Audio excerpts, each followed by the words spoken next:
good to go. Good to go? Except I lost my panel.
Okay, we're just waiting for a quorum.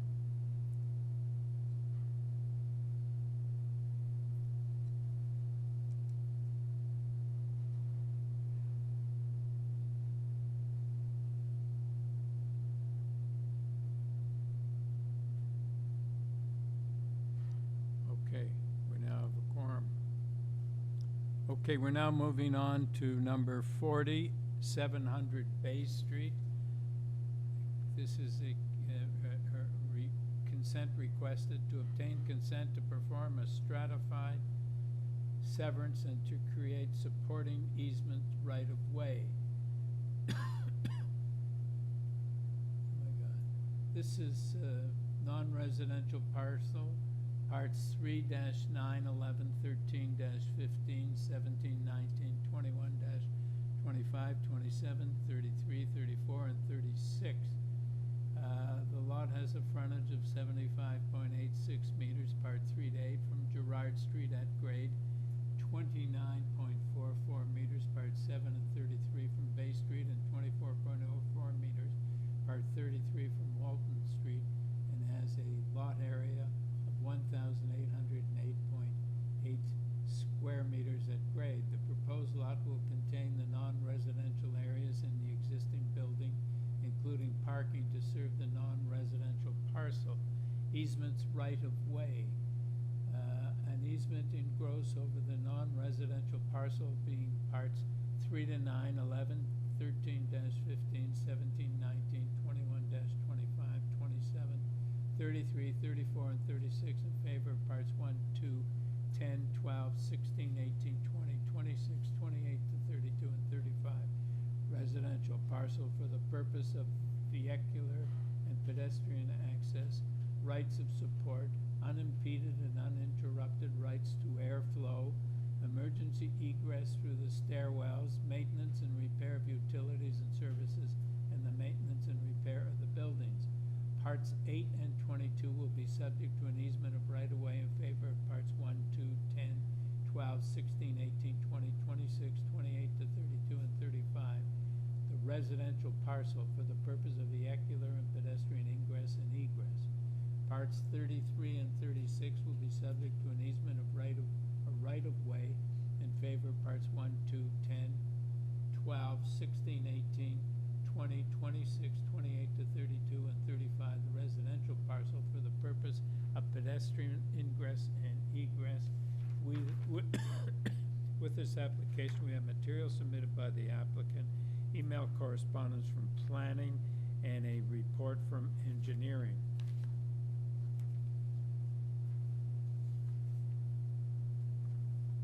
Mr. Jeanry, Yes, good afternoon, Mr. Chair. Good afternoon. Could we have your name and address for the record, please? Sure. The name is Andrew. The last name was Jeanrie, which is spelled Jeanrie. And the address, I'm here, so solicitor as the agent for the applicant. And the address of our office is 100 King Street West, at Suite 3400 in Toronto. Okay. Could you just give us a brief outline of what this is about? Yes, of course. It might be beneficial if my cover letter was up, and I think page 3 of my cover letter has an image that just makes understanding what we're doing a little bit easier. Give that a moment. We could zoom in on that. So this building is Lucliff Place, as people may know it, 700 Bay Street. The office building had the Lucliff Place written on top of it for a long period of time. And what you actually have is one building today that's effectively two different buildings, really. And that's what this consent to sever is really about. It's severing it into its two separate parts. So the part sort of outlined there in green in this image, that is the office and commercial component of the building. And the part, oh, sorry, Mr. Chair, I saw something. No, I just thought we could have the image a little larger. Oh, Tiffany? yes, that would be great. Yeah, Thank that's you. better. The part surrounded in orange, that is both and you can see actually the difference here between the two. What I would say, that's the residential component, and you can see that there's actually an older component to it, which is sort of in the middle of the existing building, and then there's actually a new residential component that was just recently built and completed. That is both to that's the west, so that's actually Elizabeth Street. We're looking from the north here, down on it.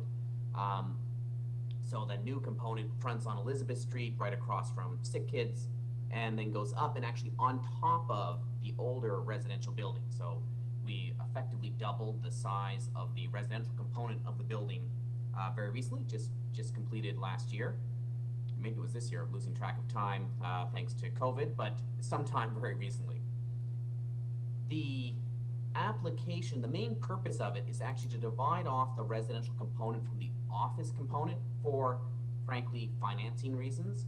There's CMHC financing available for the residential component that is not available if it's attached to and included with the legal parcel that has the commercial component.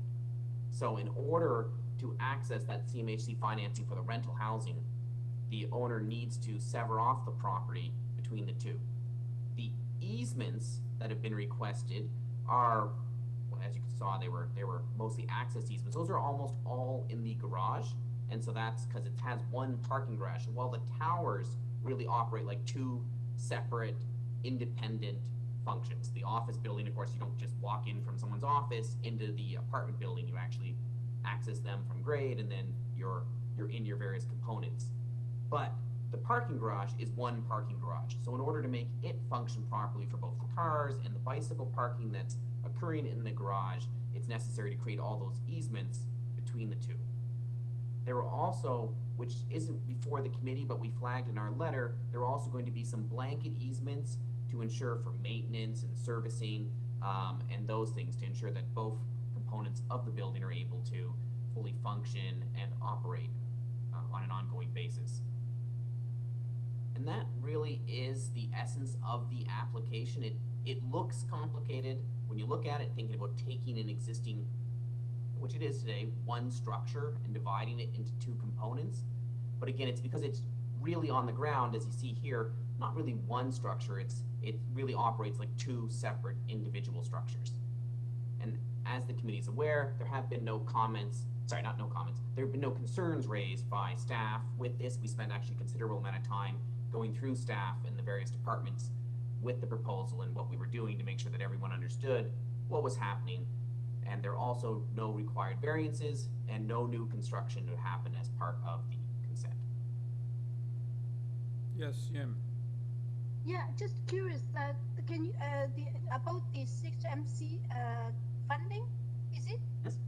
Is it an ongoing or just one time off kind of funding for the purpose is to what, to convert these units, or what's the timeline? It's ongoing financing, and Oh, it's in part related to both the fact that they're rental, and some of the new building actually includes affordable rental units, and so it's tied into that. So we were able to get their construction financing for the building when we built it, but CMHC's long-term financing for the rental is only available when you don't have a certain percentage of the property as commercial. And so we have to separate it from the commercial component for the long-term financing. and then you are tied to the agreement that they will keep this as affordable units for as long as the funding is given to you, right? That's right. And we also have agreements with the city securing that as well, of course. Oh, okay. Thank you. Yeah, that's good information. Any further questions? Okay, let's take it into committee. Any comments, or do we have a motion? I don't have any negative comment. I think that it is a good initiative, and make sure there's affordable units, and I'm in support of the service. Okay, so, is that are you making a motion, Yim? Oh, yeah, approve with no conditions. I think there's engineering conditions. Those are oh yeah, you're right, sorry. They have to satisfy all the service conditions and regulations. Yeah. Required. Okay, do we have a seconder?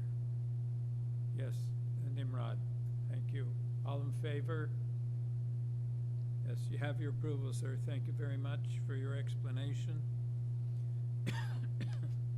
Number 41, 45, BALLIOL.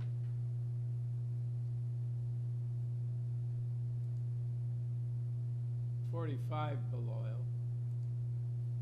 Purpose of this application is to obtain consent for a strata severance and to create easements rights of way.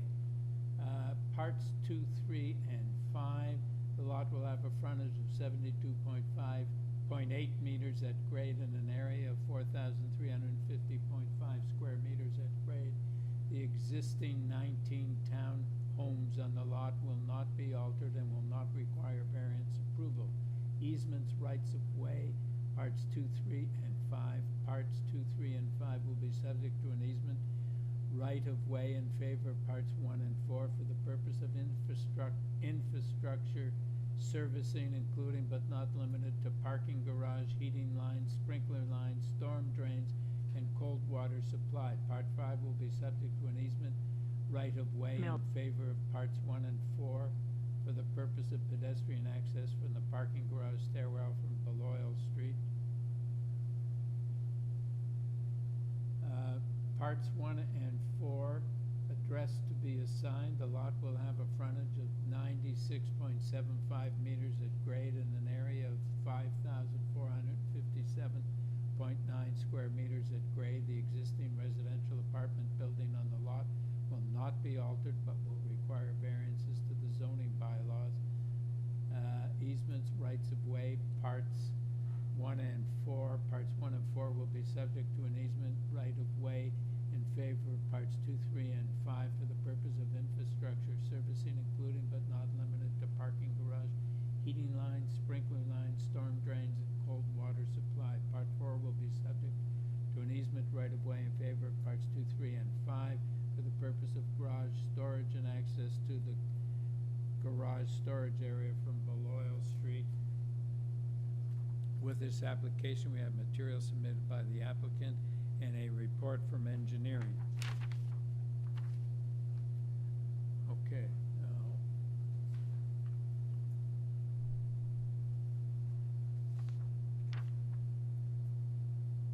Yeah, Maggie Bassani. Hi, good morning, afternoon rather, Mr. Chair and members of the committee. This is Maggie Bassani on behalf of the owner. Address is 181 Bay Street. Okay, could you explain to us what is happening here? Certainly, thank you very much, sir. So the application before you is for a consent to permit a stratified severance, as well as to create the necessary access and servicing easements. And together with the consent application before you is also a minor variance application for the retained lot. And perhaps if we can pull up that sketch I see at the top of the screen, that might be a helpful place to start. Thank you very much. So the subject property is a large site. It's approximately 9,800 square meters in area that is currently developed with an 18-story apartment building on the west side, and it's called what you see before you as the tower block. And on the east side of the property is an existing townhouse development consisting of 19 townhouse units, and currently both components sit on one parcel of land. The apartment and the townhouse blocks each have their own dedicated underground garages and separate accesses to these garages. And the proposal before you is to sever the apartment building from the townhouse block. There are no proposed changes to the existing buildings or the use and function of either parcels, so there is no redevelopment or development proposed associated with what is before the committee today. The proposal is to maintain the existing use and condition of the property. The proposed severance line at grade follows the existing easterly boundary of the driveway that accesses the apartment building. So if you look immediately east of the apartment building, which is the east-west kind of the slab apartment building that you see, there is a north-south driveway off of BALLIOL Street that leads to some rear parking, as well as the garbage storage area in the back.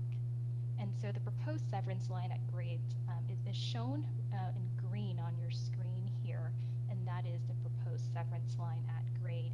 And you do see that it jogs to wrap around the existing site condition. Below grade, the proposed severance line is also jogged, and that is shown on a different annotated R plan that was submitted with the application, showing the stratified severance lines, and there is a plan that is color coded to assist. And I'll give the controller over the sharing a moment here.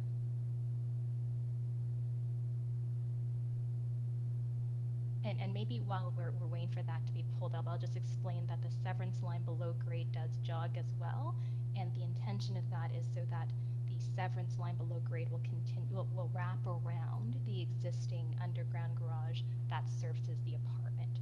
So in essence, this severance will allow both buildings, both blocks, and their respective underground garages to continue to be on their own separate parcels and function independently. And as part of the severance before you, access easements are proposed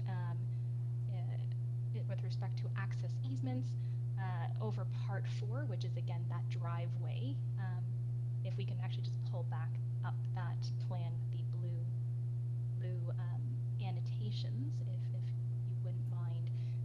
That is the Part 4, and the access easement over that existing driveway leading to the garbage enclosure area at the back of the apartment will be in favor of the townhouse block, and that is because the townhouse block on garbage collection day wheels and collects the garbage and wheels it to the back of the apartment block for pickup. And so it is proposed that that garbage pickup function will continue to remain as it currently exists today.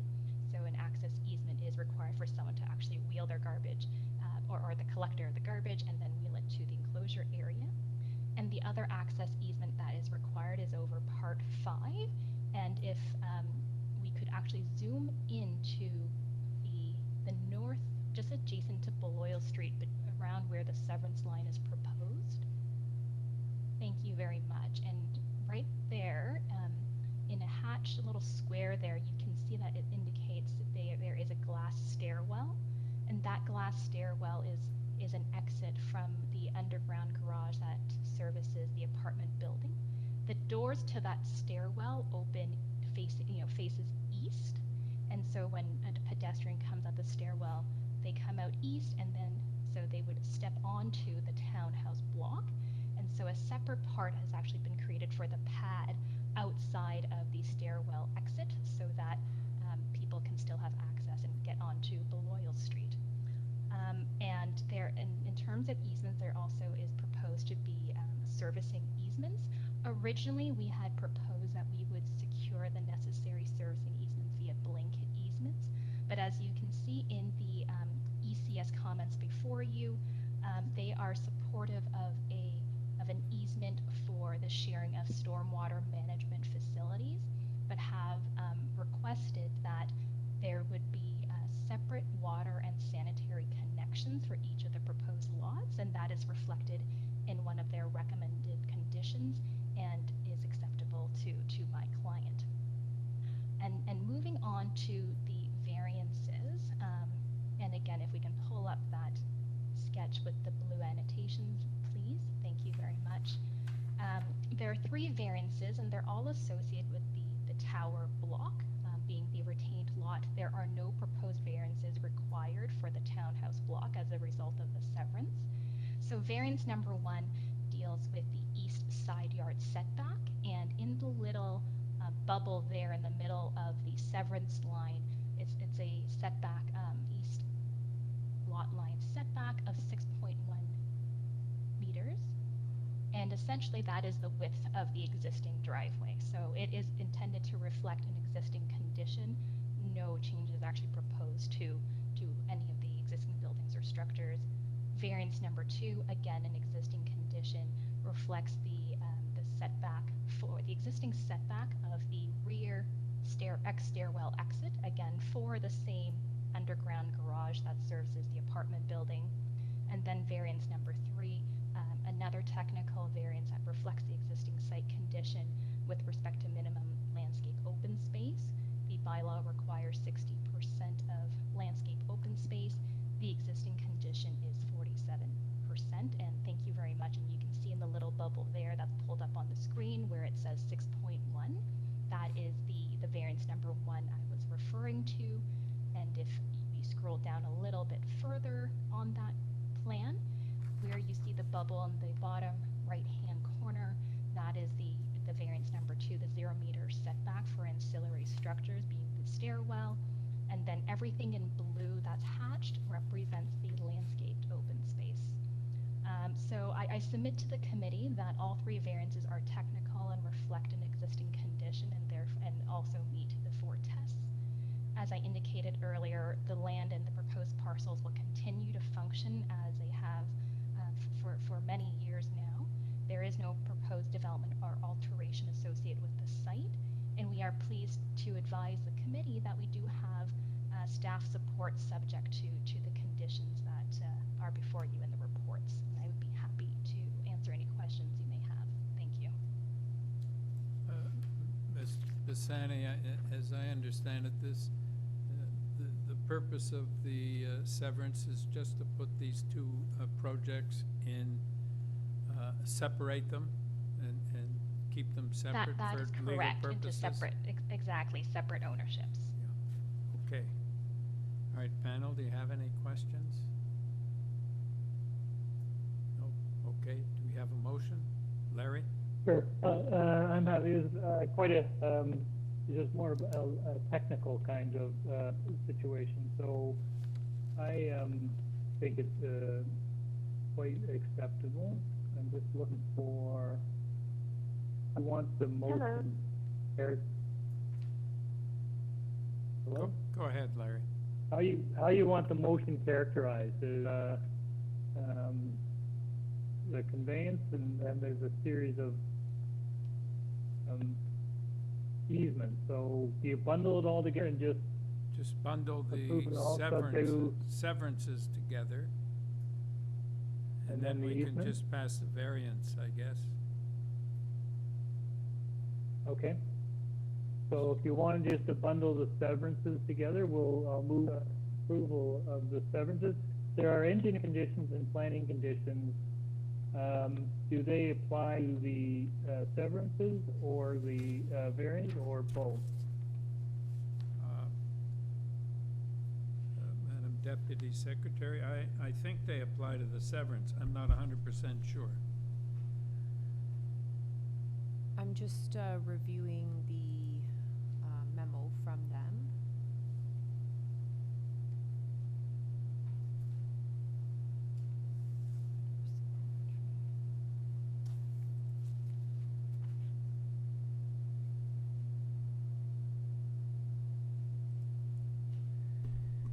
So the report dated October the 25th from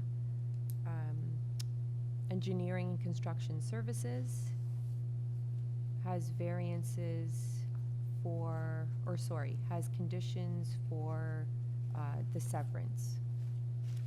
Right. And then there are the standard conditions that we impose for the consent application, typically to deal with statement of tax, registered reference plan, all of those. And then the planning report dated October the 20th. I would impose these as part of the consent application as well. Okay.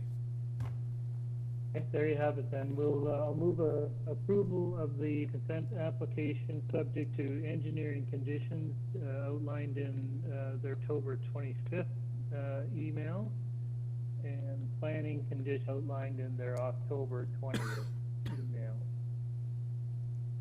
Okay. Do you wanna move approval of the variances as well at this time? I'm happy to do that as well, Chair, if that's your pleasure. Yeah. I can move approval of the other, this is for each of the separate ownership packages, or just for the townhomes? Well, there's only, I thought there was only one set of variances. Through you, Mr. Chair, there's only the variances laid out for the residential apartment building site. Yeah. Right, okay. So I'll, if it's helpful, I'll move approval of those variances as well. And no condition to those, as I understand it. No, that's, in our thing, that's 41B, 45 Bilal Street, Part 1 and 4. Yep. Okay. All right. Do we have a seconder for the motion? Nimrod. All in favor? Have your approval. Thank you. Number 4278 Gladstone Avenue. And the purpose of this application is to increase the number of residential units in the existing 2.5-story multi-unit townhouse from 3 units to 5 by constructing a rear 2-story addition, a 3rd-story addition, a rear basement walkout and rear decks at the ground, 2nd and 3rd floors. A 2-story ancillary building with a laneway suite will be constructed in the rear yard. No on-site parking space will be provided. A boulevard parking space is proposed and requires separate approval. With this application, we have material submitted by the applicant, reports from right-of-way management and urban forestry. We have a letter from Counselor recommending approval, and we have support from 332 Gladstone and 8 form letters in support from properties on Gladstone, 1 property in Alma, and 3 properties on Northcott. We have opposition from 19 Northcott, 90 and 92 Gladstone. Mr. Riley. Sorry, through you, Mr. Chair, we also have some materials that were submitted as supplementary. Yes.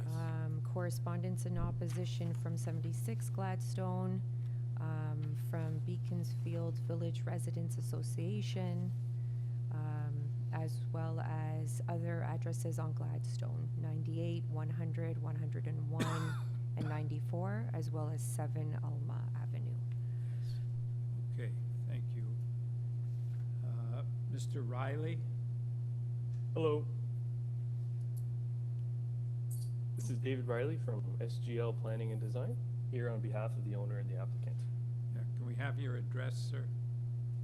1547 Bloor Street West, Toronto. Okay. So we need to have you make a presentation because we have some opposition. Yep, absolutely. So hello again. This proposal consists of two parts, really, the main building and the laneway suite. So for the main building, the proposal is for an increase in the number of dwelling units from 3 existing units to 5 units by constructing a rear addition and a 3rd-story addition. And for the laneway suite, the proposal is for the construction of an accessory structure which would accommodate a 2-story laneway suite. As you know, I submitted a detailed cover letter providing my opinion on the requested variances, and attached to this letter are some renderings of the proposal, as well as a shadow study. And overall, the letter and attached materials show that the proposal fits in with the surrounding context. It's sensitive to its immediate surroundings in the design details of both the main dwelling and the laneway suite. And in my opinion, it's an appropriate location to provide for additional dwelling units within the city, being so close to Queen and Dufferin. Prior to filing the application, we met and worked with city staff to arrive at a proposal that planning staff could support. So we achieved this. However, when we went to committee last time, as this is a deferred application, there was some opposition from some neighbors, the Residents Association, and we requested a deferral to make some further design changes. So there has been a lot of attention to detail in the design and the redesign that's before you today to address some of the comments raised. And we do have many signatures in support, as you noted, Mr. Chair, as well as the letter of support from Councillor Bailau's office. Here's a quick summary of the design changes, just so that the committee is aware.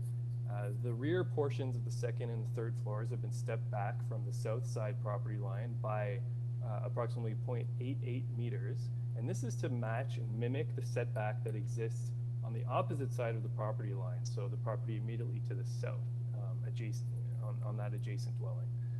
So the depth of the veranda at the 2nd floor has been reduced. The depth of the 3rd floor has been pulled back by 1.2 meters from the edge of the building, with the 3rd floor deck extending no further than the extent of the reduced 2nd-story veranda. We've recommended privacy screens being added to the 2nd and 3rd-story verandas. The laneway suite has also been reduced in length, which has eliminated the variance that we previously needed for rear yard soft landscaping, so we no longer need that. And the front facade of the dwelling has been changed, really to introduce a sloped roof on the 3rd floor, really to better fit in with the adjacent dwellings. So the subject property, it's the end unit of a series of row houses, and as you can see in the renderings, if you could go to those, it's unlike the 2 dwellings that it's attached to. You can see that the other 2 dwellings are more like semis that are attached to this dwelling, which is quite different in architectural style and built form. The property is located on a street corner, which is southwest corner of Gladstone and Alma. As I mentioned, close to Queen and Dufferin and many high-density developments, and there's also a Toronto bike share station located immediately adjacent to the subject property along Alma.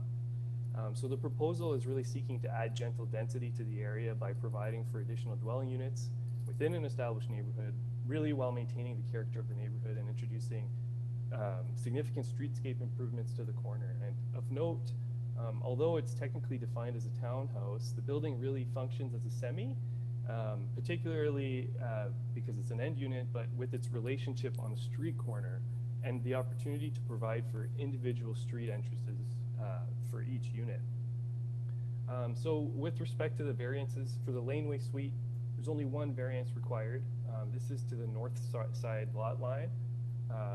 The proposed setback is 0.1 meters, and it is in this situation, there's really no impact in my opinion, because that north lot line is adjacent to Alma, and the variance does not impact the size of the secondary suite at all in terms of what will be permitted as of right. But in this case, it's a great opportunity, particularly given that we are on a street corner. to introduce a 3-bedroom laneway suite with direct access to Alma, really framing kind of the corner and this street wall along the street there. So there's really no impact, in my opinion, to any of the other properties. And with respect to the variances to the main dwelling, a number of variances are requested, and I just wanted to highlight a few, recognizing that I may not have much time left, but regarding the floor space index and the maximum floor area of a secondary suite, the proposed massing I think is appropriate for the site given the varied nature of the street and built form on the adjacent properties, particularly on the north side of Alma. And the variance, I should note, has also been reduced from 1.26 to 1.18 since the deferral. And with respect to height, there's other examples of 3 stories in the neighborhood, but one of the ways that we've mitigated the impact of height is, again, that sloped roof at the front of the dwelling. And so that height is still being measured along that portion that's straight up to the top. And at the rear, we've mitigated it by pulling back the 3rd story. So it still counts the height of the 3rd story, but the wall is actually broken up by that pulling back. And with the depth, we've reduced the depth of the dwelling from 18 meters to 16.4 meters. And with respect to the relationship to the dwelling right to the south, we've really changed the setback relationship from the 2nd and 3rd story to mimic the existing setback that exists south of that. So 0.88 meters and 0.88 meters, just to make it fair for both properties. And just wanted to touch quickly on the parking comment from transportation. We don't need any variances with respect to parking in this situation, and we were attempting to show that we could potentially provide for a parking space in the boulevard. We do note that the transportation staff have some concerns with that, so we're willing to discuss with them to see if there's any ways we could mitigate that, but if it ends up that we need to remove that parking space, that's fine. I just wanted to note that it's not a required parking space in terms of a variance. So I'm happy to answer any questions, and apologies if I went over my 5 minutes there. Yep. Panel, any questions? Thank you. Nancy Ennis. Through you, Mr. Chair, Nancy has confirmed to us that she does not intend to speak and is observing on YouTube instead. Okay. Maria Silva. In regards to the next 2 speakers, they were on the line but dropped off the call. I'm going to try to give them a call again. Okay.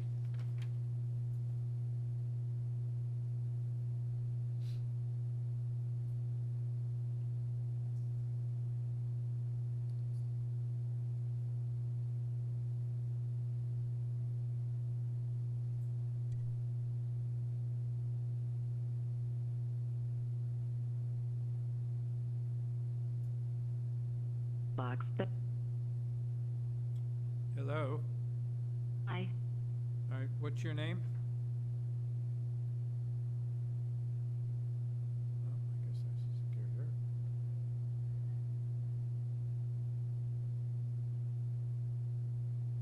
Oh, hello, Maria, can you hear us? You're unmuted. So through you, Mr. Chair, we're not able to get through to Maria. I'm going to try the next speaker.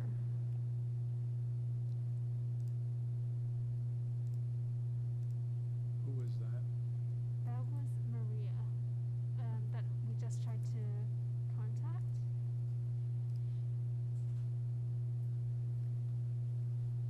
Oh, we better try and get her.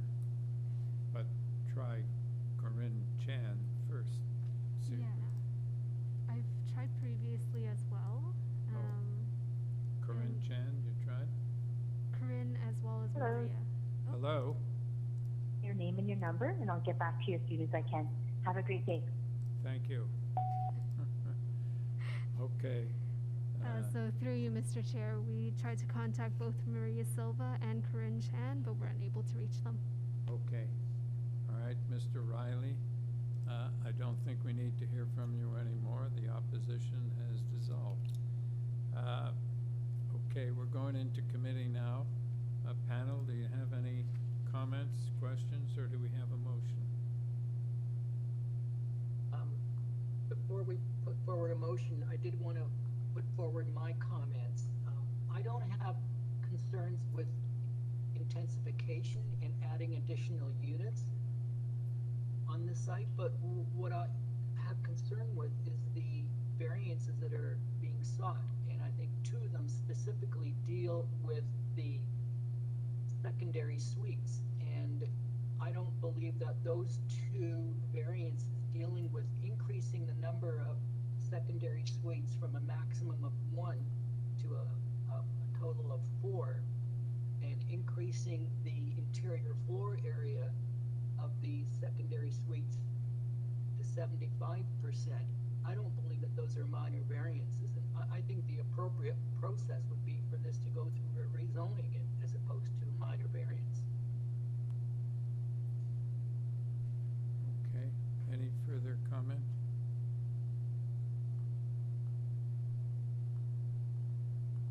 I'm just going to weigh in. Notwithstanding that process issue, I think this is a very good design. Particularly in relation to what the original proposal that was submitted. I think the proponent has gone back and made some adjustments, and with city staff and the councillor's office to come up with a design and a plan that is a little bit more acceptable. I fully appreciate from reading some of the letters on file that they haven't satisfied everyone. I'm not sure in this instance that you may ever satisfy everyone, but it is, I put it in a bigger context. This is a proposal for additional accommodation in an area, in a neighborhood that can very clearly accommodate it and is proximate to two major city arteries and walkable to each of those, and that strip of Queen Street is highly desirable and highly walkable, and I think these kinds of neighborhoods where we should be supporting additional density and additional rental units and rural accommodation. And in this instance, my own is that the design and the approach the proponent has taken is a very positive one. I think it's a very attractive design, Billy, and I think they did a good job in the laneway suite as well. I get your point about rezoning, but if I didn't see any comments from planning staff to that effect, and I think that it has got the councillor's support, the councillor who's chairing the committee for housing in Toronto. I think that's a significant add or plus to this proposal. So I'm leaning towards supporting it because I think I'd like to see development proceed and get more rental accommodation into that neighborhood. Yim? Okay, I have a couple comments. I think that I remember this case because I was on the original panel. It's gone a long way in terms of getting support. There was a lot of opposition before, and I think that I can agree both my colleagues' comments that I have a feeling that in the zoning bylaw is almost one section is missing, which is regarding secondary suites, because it is trying to stay away from this describing as apartment building, but it is actually taking the residential detached dwelling by adding secondary suite. But then I think there's something maybe have to add to it, because there are a lot of property, especially downtown. If you go to Palmerston Avenue, there was so many these oversized old mansions, and it's almost everyone is divided. And then because it's so proximity to U of T, a lot of these are rented by students. And there's always I think that is a missing definition of secondary suite. Maybe it's a wrong name for these smaller flats. In England, they're called flats, right? So I'm not that against it, because it seems that there's always a need for this this kind of housing. And I think that this particular proposal is very, very nice, and it's a quality design. And I can see the angers about, Lee was angry about it gone beyond the secondary street. It's supposed to be secondary, it's supposed to be only one, but we have multiple secondary. So I can understand that, but I'm in support of their proposal. I think it's a quality design. Yeah. I get, we've had this, in a secondary suite issue, no more than 45%, but we've said before, once it gets to 2 secondary units, it's likely to be more than 45%, and it just doesn't fit the times when we're looking for more dwelling units. And this, I don't know this particular house, but I've been walking on Gladstone for the last 3 or 4 weeks, and there's some very large houses there. So equivalent to what's on Palmerston Boulevard. And so I don't think there's any problem getting in this 5 units in this property. And once you get 4 secondary units, it's got to be more than 45%. So I think this, I agree with Yin that this section or this bylaw has to be changed to make sense these days. So I don't think it's requires a rezoning,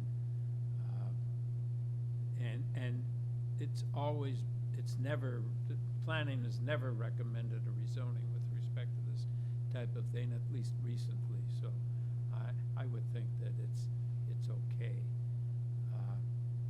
So I think we should. Just as an additional comment, I agree with everything that everybody said. I'm just surprised that this is a fairly new zoning change for the secondary suites. It only goes back a few years, and I'm surprised planning isn't writing to support its own recommendation of these secondary suites. And perhaps that raises the question that this zoning regulations for secondary suites, it needs to be reviewed given the kinds of applications that we have been seeing for secondary suites. Yes. Yeah. I agree with you. It seems that we're missing some tools, and then it seems that something should be created for this group of housing in between. Yeah, in between apartment to single family dwelling. Yeah. I suspect, given how difficult it was to get the first iteration of secondary suites through the process, that they were just happy they got that first iteration through the process, and it probably does require a bit of tweaking. I would expect that in court the city will undertake some sort of view to consider where updates are required. In the meantime, I'm prepared to move a motion to support this application, subject to 4.3 condition number 1, and the parking conditions as well. I'm not exactly sure where they fall. I have heard the applicant say that they didn't apply, but given that Park has put something on record, I'd like to include it in the condition. Okay, you second that, Yim? All right, all in favor? Okay, you oppose it, Nimrod? Okay, passes 3-1. Okay, number 43, 161 LISGAR Street. Okay.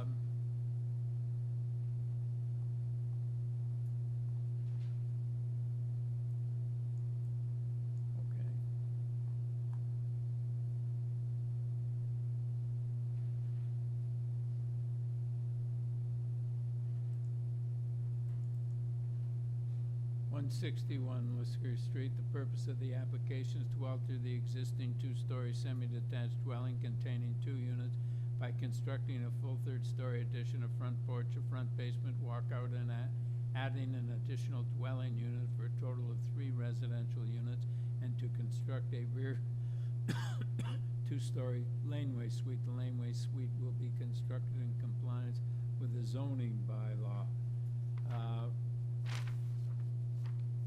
With this application, we have a material submitted by the applicant, a report from engineering, and 5 form letters in support from properties on LISGAR Street. Mr. D'Oliveira. Hello, yes, I'm here. My name is Mike D'Oliveira. I'm here representing 161 Lisgar Street, with replacement design located at 911 Davenport Road. And I'd just like to point out one thing. The laneway suite, as you had mentioned, is, as of right, it complies with all zoning bylaws, and we actually have a permit for that already. So if we do get approval here today, I'm hoping we can do so without the condition from engineering or planning that's related to the laneway suite, because that's already all kind of been dealt with through the permit, the building permit process. And as I mentioned, it's already under construction, so that's well underway. Madam Deputy Secretary Treasurer, can we, well, I don't know, we're not being asked. Can we approve a laneway suite?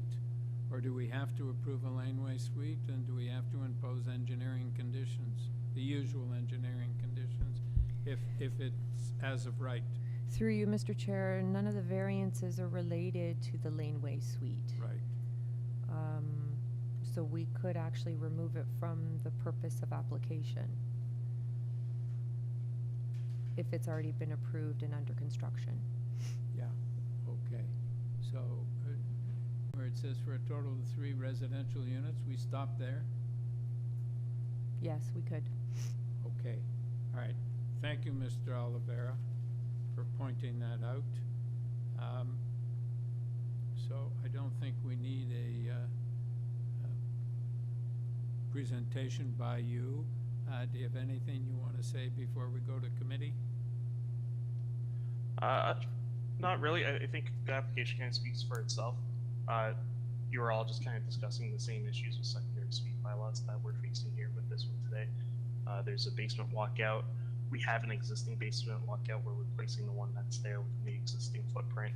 So most of the variances related to the front yard soft landscaping setbacks are all actually maintaining the same condition or making it better. Our soft landscaping right now in the front yard is non-existent. It's all hard landscaping. Our proposal is actually going to change that and add soft landscaping. Even the backyard, we're adding more soft landscaping than what's there now. Like I said, the secondary suite bylaws are clearly, there's some issues there related to changes to the front facade and allowing these basement walkouts for single family but not for secondary suites, even though, as you see with our case, we have an existing walkout. So there's definitely some things there that need to be discussed in terms of the planning departments, but I think you're well aware of those issues, and I think our application kind of fits in with everything. Okay, thank you. Panel, any questions, comments, or do we have a motion? Yes, Yim? Yeah, I can move approval. I'm glad to see even for the house itself, they are not asking for any variances. It's all concerning the site, the exterior part. I'm ready to move for approval. For this part, I do not think they have we have conditions for that. No conditions. Right. We have a seconder. Larry, thank you. All in favor? Have your are you opposed, Nimrod? Are you opposed? No, you're in favor? I'm in favor. I am supporting it. I do believe that the variances are minor, and that includes the secondary suite variances. That those Okay. are minor as well. Just, okay. Thank you. You have your approval, sir. And we Thank you very adjourn. much. Have a good evening. Yes, thank you. And we adjourn at 6:16 p.m. Thank you, John. Thank you. Have a good evening, everyone. Thank staff. you. Peace, Sabrina. Thank you, all staff. Thank Everyone, you. see you. Have a good evening.